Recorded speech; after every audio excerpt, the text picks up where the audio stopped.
Aurora Cannabis is one of the hottest stocks in the stock market right now, and I'm sure you're here on this video to find out if it's a good buy or not. Well, that's exactly what we're going to go over today. We're going to go over 5 things that you need to know before making an investment in Aurora Cannabis.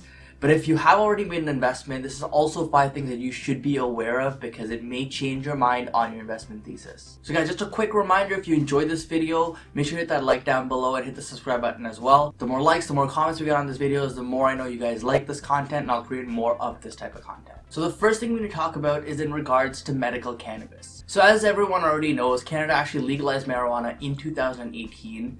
And ever since then, there's been a lot of optimism on the recreational marijuana space in Canada and the potential for expanding that worldwide. And of course, because of this, people expect companies like Aurora, Aphria, and Canopy to thrive. And yes, the legalization of this did increase recreational use and recreational sales, but you still have to consider the other side of this, which is medical cannabis and how important that still is for these companies. In the last quarter that Aurora reported here, you can see that they said around 55% of the total cannabis revenue and 48% of their overall net revenue came from medical cannabis alone. This is a staggering number and is still the majority of their cannabis revenue. So this of course can change over time, but it's still important to see who else is competing in this medical cannabis space. And then once you do that, you gotta kind of see how Aurora stacks up to the competition.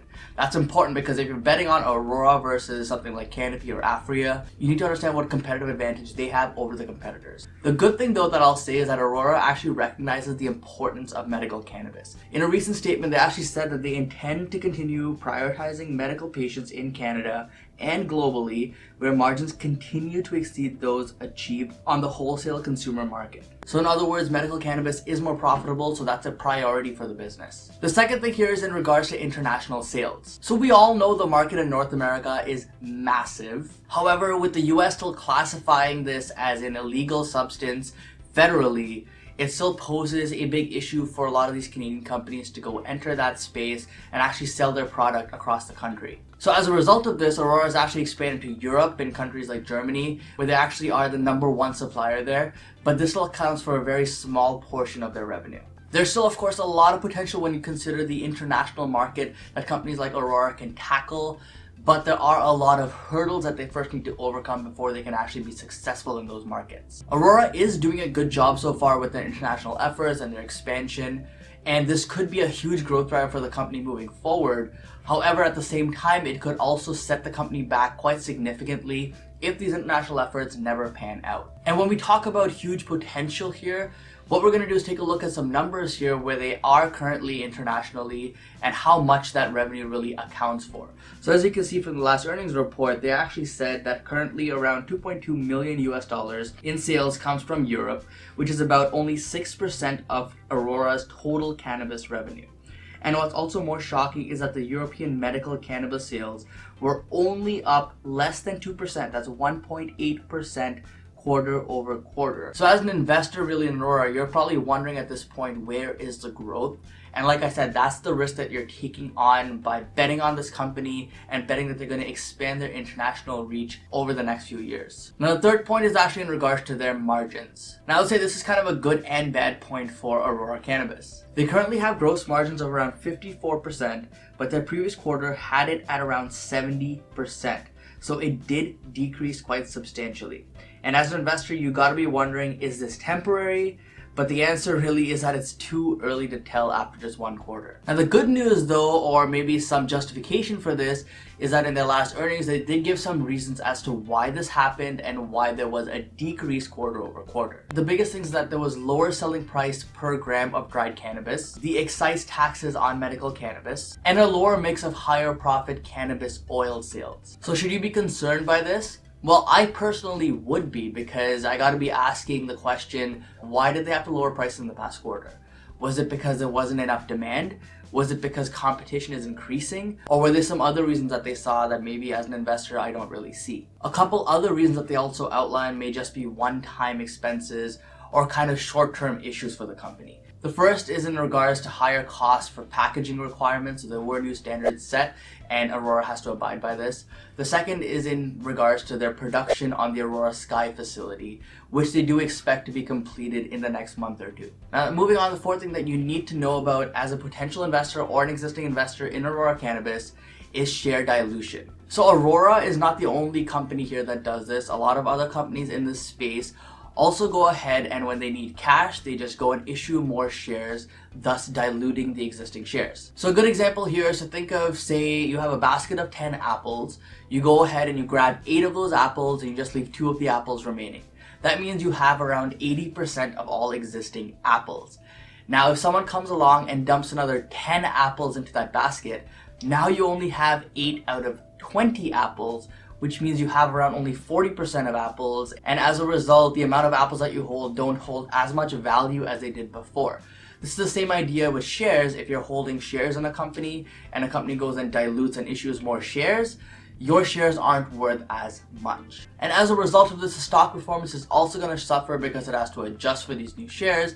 And as a shareholder, you're not going to see those gains that you may be expecting to see, especially over the short term. There is one piece of good news here in regards to this, and that is that their CFO actually confirmed that they won't be issuing any new shares in 2019 because they do have enough cash on hand to fund whatever they need to do in 2019. So really, bottom line is that further dilution should not be a concern in 2019, but you never know with these companies, things could change on a flip of a dime.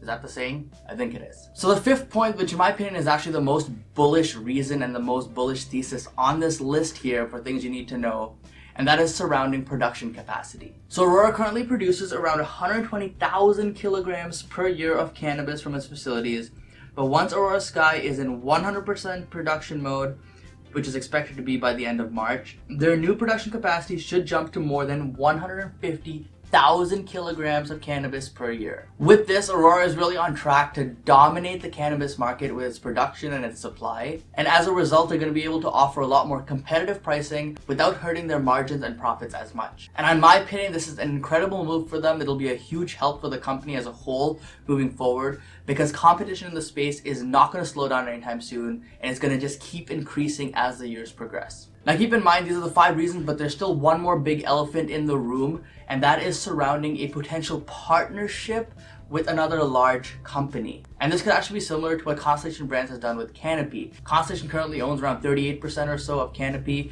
They might actually own around 50% or so in a few years. But there's no other talks for other companies entering this space and taking a position in other companies like Aurora or Aphria. However, that being said, there were rumors back in September 2018 that Coca-Cola was interested in a partnership, but their CEO came out in November to squash these rumors and say that they're not interested and they're not going to be partnering with Aurora. However, then in January, there was news that 2 former Coca-Cola executives were joining the cannabis industry. So in my opinion, these rumors could have very well been true after all, but now that we got confirmation that the CEO is not interested, this theory and this thesis is probably put to bed, and I don't think that Coca-Cola will be looking to actually invest in Aurora Cannabis. That being said though, I think the door is still open for another company to come in, maybe another beer manufacturer like Molson, maybe a energy drink player like Monster, or maybe even another beverage player like PepsiCo. I think there's still a lot of opportunity here for one of these other large companies to come in and make an investment in Aurora Cannabis. So what I think as a conclusion really is that there's still a lot of euphoria and a lot of optimism when it comes to the cannabis space, to Aurora specifically. And unfortunately, some of these things may never pan out. And these are kind of things that you're accepting by making an investment in a company like Aurora. You're accepting the fact that these things that they're promising for the future might actually never come to fruition. You might actually be stuck with an investment where you're actually down on and may never recover. But on the flip side, of course, which is what most people like to look at, you could double, triple, even quadruple your money or more if these things do pan out and everything does go as planned. Now, there's absolutely nothing wrong with owning a small portion of your portfolio in a speculative play like in the cannabis industry. I personally have a portion of my portfolio in one of these stocks. I disclose that in my VIP group, link in the description if you're interested. But the issue in my opinion is when people kind of put 20, 30, 40, 50%, 100% of their portfolio in these stocks, then you see the volatility that these stocks experience, and then that investor just can't stomach the volatility, they sell out at a massive loss, and they just never invest in stocks ever again. I hope that doesn't happen to any one of you watching this video, but if you do have major exposure to this space, you may want to reconsider looking at your positions, seeing if it does make sense over time. Don't just look at the plus side, look at the negative side as well, because when you look at the industry and you look at how many companies are trying to enter this space and compete, a lot of them are going to fail, and you don't want to be stuck in that stock when it does fail. And that being said, Aurora is in a very good position compared to other companies. It's a very solid stock. I think it's going to continue to be one of the top 3. And in my opinion, I think that it'll be fairly safe comparatively moving forward. Either way, guys, hope you enjoyed this. Don't forget to drop that huge like and subscribe down below if you're brand new here. Comment as well, because it helps the video. It really helps out the channel, and it lets me know what kind of content you guys want to see more of. Either way, thank you for watching. Don't forget to invest positively, and I'll see you in the next one. Peace.